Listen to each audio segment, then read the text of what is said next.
네 번째 유형으로 들어가 보도록 할게요. 이제 네 번째 유형부터는 용액에 대한 내용이라고 보시면 되겠고요. 이 네 번째 유형은 농도 변환에 관련된 내용들을 가지고 보자라고 하는 겁니다. 자, 그림은 비커 가에 20%의 NaOH 수용액이 들어있는 걸 보여주고 있고요. 그리고 그림 나에는 NaOH 고체가 다량으로 들어있어서 고체상이 들어있군요. 그래서 25몰랄 농도의 NaOH 포화 수용이다 라고 나타내주고 있어요. 다량이기도 하고요. 최대한 녹고 더 이상 녹지 않았기 때문에 우리는 포화라고 얘기를 해주게 되는 거죠. 그리고 표에는 가와나에 들어있는 액체에 대한 질량, 즉 수익성에 해당되는 질량들에 대한 정보를 제시해주고 있고, 녹지 않고 남아있는 고체가 있다고 한다면 그 고체에 대한 질량도 같이 나타내주고 있다고 하는 걸 보여주고 있네요. 자, 그러면서 질문은 어떤 게 되겠니? 라고 하는 것은 다음과 같이 가 수용액을 나 수용에다 넣어가지고 혼합한 수용액이 평형에 도달을 하게 된 후에 그 다음에 NaOH의 바로 수용액의 농도를 퍼센트도 아닌 몰랄 농도도 아닌 몰농도로 나타내줄 수 있겠냐? 이렇게 질문을 주고 있어요. 자, 이때 가장 핵심이 되는 단어들을 따로 체크를 더 해보자 라고 한다면, 시작했을 때 실제로 우리한테는 오른쪽에 나는 포화 수용액이었다 라고 하는 거고요. 분명히 녹지 않고 남아있는 게 있다라고 하는 것을 제시로 보여줬던 셈이기도 하고요.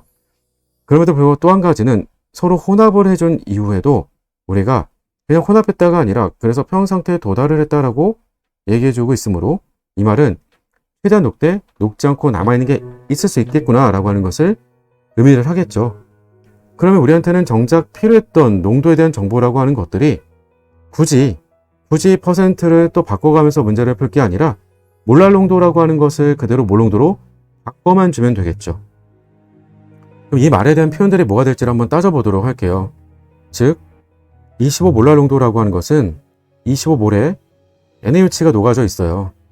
어디에 녹아있니라고 하면 그 NaOH는, 즉 그 NaOH는 1kg에, 즉 1.0kg에 물에 녹아있다라고 하는 것에 대한 비율로서 말해줄 수 있는 거죠. 비율인 거지 농도는 항상 정확한 절대값을 얘기하는 게 아닌 거잖아요. 비율이에요, 어쨌든. 자, 근데 이걸 우리가 몰농도로 바꿔줘야 된다는 거예요. 근데 용질에 대한 몰수야 뭐 상관이 없겠죠. 25몰 그대로 갖다 쓰면 그만인 거고요. 수액상의 부피로 바꿔줘야 되는 거니까 이 다음에 우리한테 필요한 정보라고 한다면, 질량이었던 용매에 대한 질량은 1000g은 맞죠. 같이 섞여 있는 게 NaOH예요. 그러니까 NaOH에 대한 25몰에 해당되는 질량이 또 필요하겠죠. 40배를 해주게 되면 우리가 NaOH에 섞여 있는 질량을 말해줄 수가 있겠고요. 그리고 단지 질량만으로는 해결이 안 되겠죠. 질량을 우리가 그러면 누구로 나눠줘야, 밀도로 나눠줘야, 그래야지 우리가 밀리리터 단위로 부피값으로 바꿔줄 수가 있겠고요. 그 밀리리터다 라고 하게 되는 것은 당연히 10의 세제곱으로 같이 나눠줘야, 그래야지 리터 단위로도 바꿔줄 수도 있겠죠. 자, 이 계산을 끝까지 뽑아내주면 답이 돼줄 수 있겠네요. 따라서 우리가 1000에다가 25 곱하기 40이 되는 거니까요. 이건 얼마인가요? 25 곱하기 4였으면 100이죠. 100인데 우리가 0이 더 붙었으니까 이것도 1000이 되겠네요. 1000과 1000인 거니까 2000이 돼주겠죠. 자, 그러면 2000과 분모에는 1000이 있었어요. 서로 지웠으면 뭐가 될까요? 그러면 서로 지웠으면 2가 남겠네요. 따라서 그러면 2분의 25D가 되겠네요. 그렇죠? 번분수 계산의 결과로서는 우리가 2분의 25D가 되겠다. 답이 없나요? 아니, 답이 있었어요. 바로 3번에 답이 있었던 거죠. 네. 그래서 다음과 같이 구해주면 되겠다. 검증 차원에서 확인해 볼 수 있어요.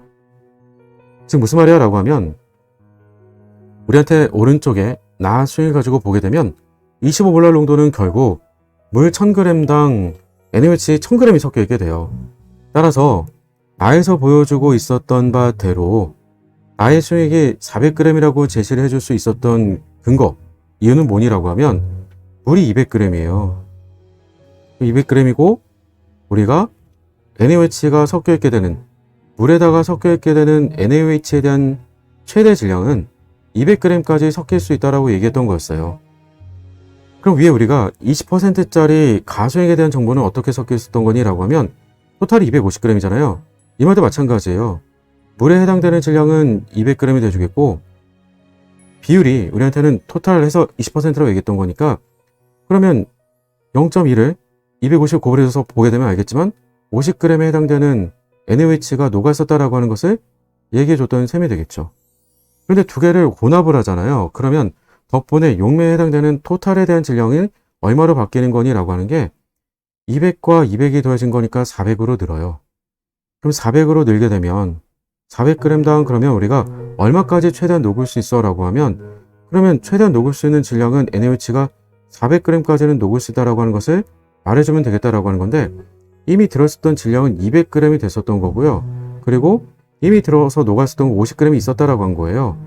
200g과 250g이 있으니까 여기다가 얼마가 더 합해지면 400g까지 최대한 녹겠니? 라고 하는 건데 그냥은 150g이 더 추가로 녹아주면 가능하겠죠. 근데 190g 있었으니까 40g은 녹지 않고 남아있겠구나 이렇게 되겠죠. 근데 이걸 뭐 변환해가지고 물어보는 것도 아니고요. 그러니까 우리가 지금 질문으로서는 제일 중요했던 건 핵심이 되는 키워드를 봤다라고 한다면 단순히 몰랄 농도를 몰농도로 바꿔주는 것만 보냈으면 끝나겠구나 라고 하는 게 되겠습니다. 자, 그럼 이런 농도 변화에 관련된 것들 간략하게 필수 개념 정리를 좀 해보도록 하고요. 이렇게 필수 개념 장착을 해놓고 나면 문제가 더 쉽게 잘 풀릴 수가 있겠죠. 자, 그럼 우리 뒤로 넘어와서 필수 개념 장착을 시작해 보도록 할게요. 지금 시작합니다.